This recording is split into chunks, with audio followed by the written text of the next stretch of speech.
Keir Starmer has unleashed a civil war within the Labour Party. Last night, there was a vote on the two-child benefit cap and some of his own MPs spoke out against Labour's position. If the Labour Party has a moral mission, it must be to eradicate poverty. The key driver of rising child poverty is the two-child benefit cap.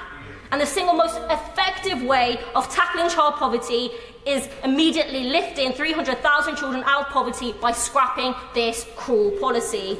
It is a move backed by everyone from Gordon Brown, all 11 trade unions affiliated to the Labour Party, as well as the TUC, which represents 6 million workers, as well as the Archbishop of Canterbury and Save the Children. Well, several Labour MPs voted against Starmer's position, and then today he basically sacked them all. There they are. We've got Afsana Begum, Imran Hussain, Rebecca Long-Bailey, Ian Byrne, Richard Bergen, Zara Sultana and John McDonnell.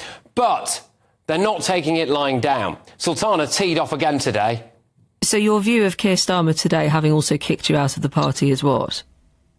Well, I'm not interested in playing up to this macho virility test that seems to be what people are talking about. It's about the material conditions of 330,000 children living in poverty. Sorry, what?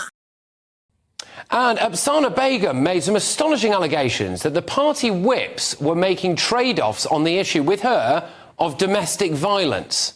And that was shocking. Just and be I think clear what you're unacceptable. suggesting here. So they offered you what support in bills that you may have around that particular issue if you voted with them? Yes. OK, so then she went even further.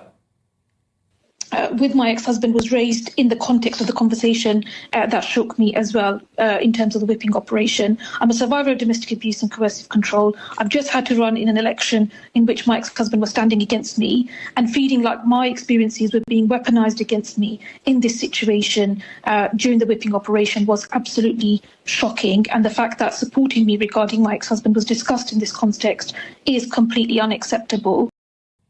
Ms Begum's ex-husband denies any wrongdoing. But now, Magic Grandpa Jeremy Corbyn has penned this letter. He's urging all the rebels to come together. They now go and join the Fruity Five independents. Magic Grandpa himself, Jeremy Corbyn, in that kind of quite nutty wing of the House of Commons. But Number 10 has hit back. He said, "We've been very clear on our position on the child limit and why we did not commit to removing it both during the campaign and since. And that is because, given the economic situation we've inherited, we are very clear that we're not going to make promises that we can't keep." Now, clearly voting against the party's position on the King's speech is a serious matter. So the problem for Starmer is now he's set a precedent. He'll basically sack you if you vote against him. This means other political parties can set him up with more votes going forward.